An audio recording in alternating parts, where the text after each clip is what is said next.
नमस्कार दोस्तों, आप सभी का स्वागत है हमारे YouTube channel feel your passion में। दोस्तों, आज की यह कहानी आपको जिंदगी की कीमत बताएगी। अगर आपके मन में भी इस तरीके के सवाल आते हैं कि मेरी जिंदगी में कोई इज्जत ही नहीं है, जिंदगी में मेरी कोई वैल्यू ही नहीं है, तो इस कहानी को सुनने के बाद आपको इसका उत्तर जरूर मिलेगा। तो आपका ज़्यादा वक्त ना लेते हुए इस कहानी को शुरू करता हूँ। मैं सबसे पहले बता दूं कि यह एक काल्पनिक कहानी है।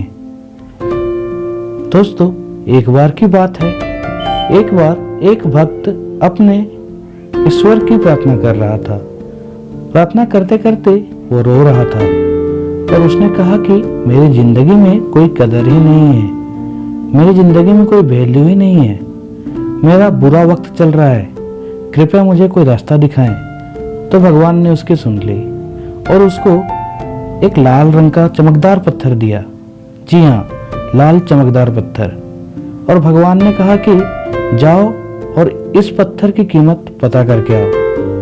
लेकिन उन्होंने साथ में यह भी कहा कि तुम इस पत्थर को बेच नहीं सकते। जब तुम इस पत्थर की कीमत पता करके आओगे तब शायद तुम्हें अपनी जिंदगी की कीमत पता लग जाएगी। वह गया सबसे पहले एक फल वाले के पास। उसने फल वाले को वो लाल चमकदार पत्थर दिखाया और पूछा कि यह पत्थर कितने का है।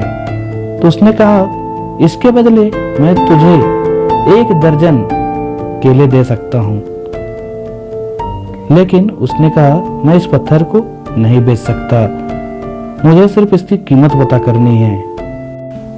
उसके बाद वह एक सब्जी मंडी के थोक विक्रेता की दुकान पर गया और वहां पत्थर को दिखाते हुए पूछा कि इस पत्थर का क्या कीमत है।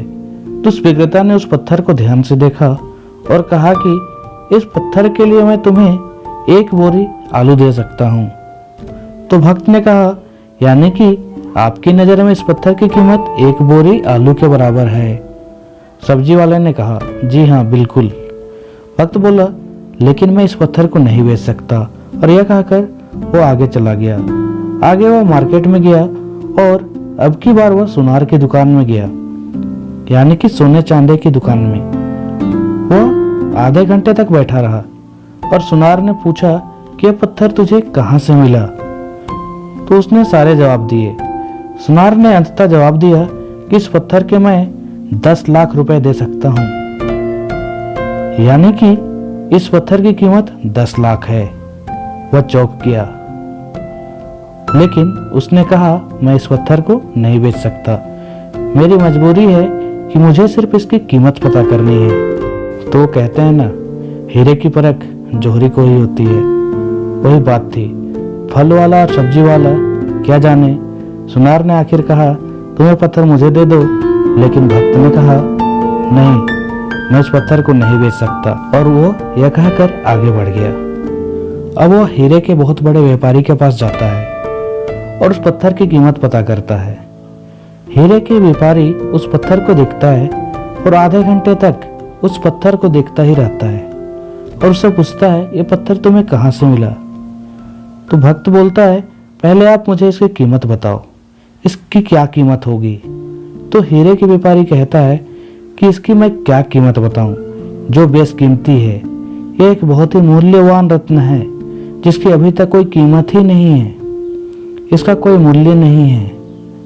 वह उस लाल चमकदार पत्थर को नमन करता है और लाल कपड़े में रखता है और वापस वही बात कहता है, इसकी कोई कीमत नहीं है, यह बेशकीमती हीरा है।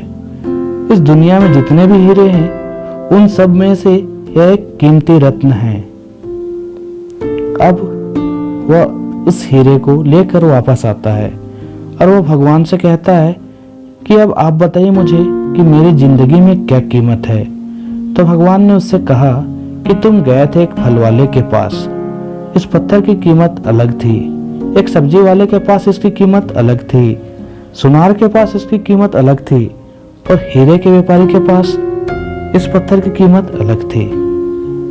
तो यह बात तुम्हारी जिंदगी में भी लागू होती है, यानी कि तरह तरह के लोगों के लिए तुम्हारी वैल्यू अलग अलग है। तुम्हें अपने आपको निखारना है और अपने आप को संभालना है, अपने आप को बेहतर करते जाना है।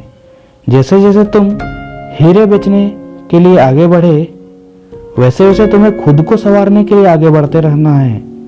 जिस दिन तुम हीरे के व्यापारी के संपर्क में आ जाओगे, उस दिन तुम्हारे अंदर के टैलेंट पहचान लिया जाएगा। उसी दिन तुम्हें वह अपॉर्चुनिटी मिल जाएगी या तुम्हें वह अवसर मिल जाएगा जिसकी तुम्हें तलाश है। तुम्हारी जिंदगी की कीमत उसी लाल पत्थर की तरह है। बस यही है कि अभी तक तुम सही इंसान के संपर्क में नहीं आए हो। जिस दिन तुम सही इंसान के संपर्क में आ जाओगे, उस दिन तुम्हारा भाग्य चमक जाएगा। लेकिन इसके लिए तुम्हें हर दिन प्रयास करना होगा, हर दिन आगे बढ़ते रहना होगा। जिस दिन तुम रुक गए, उस दिन संभावनाओं का अंत हो जाएगा। अंततः मैं तुमसे विदा लेता हूं और मुझे पूरी उम्मीद है कि तुम्हें यह बात समझ में आ चुकी होगी। यह कहकर भगवान अंतर्ध्यान हो जाते हैं। तो दोस्तों, ये कहानी आप लोगों को कैसी लगी? मुझे उम्मीद है इस कहानी को सुनने के बाद आप लोगों की सोच में कुछ तो फर्क आया होगा और बहुत कुछ सीखने में भी मिली होगी। तो दोस्तों, अगर ये कहानी आप लोगों को अच्छी लगी तो लाइक जरूर करें और कमेंट के माध्यम से अपने फीलिंग्स को शेयर करें और अन्य लोगों के साथ इस वीडियो को जरूर शेयर करें जो सफलता के लिए परेशान हैं। और अगर आप इसी तरह की और भी मोटिवेशनल स्टोरी सुनना या देखना चाहते हैं तो हमारे YouTube channel feel your passion को सब्सक्राइब कर ले, साथ ही बेल आइकन दबा ले ताकि लेटेस्ट अपडेट आप लोगों तक जल्दी आ जाए। धन्यवाद।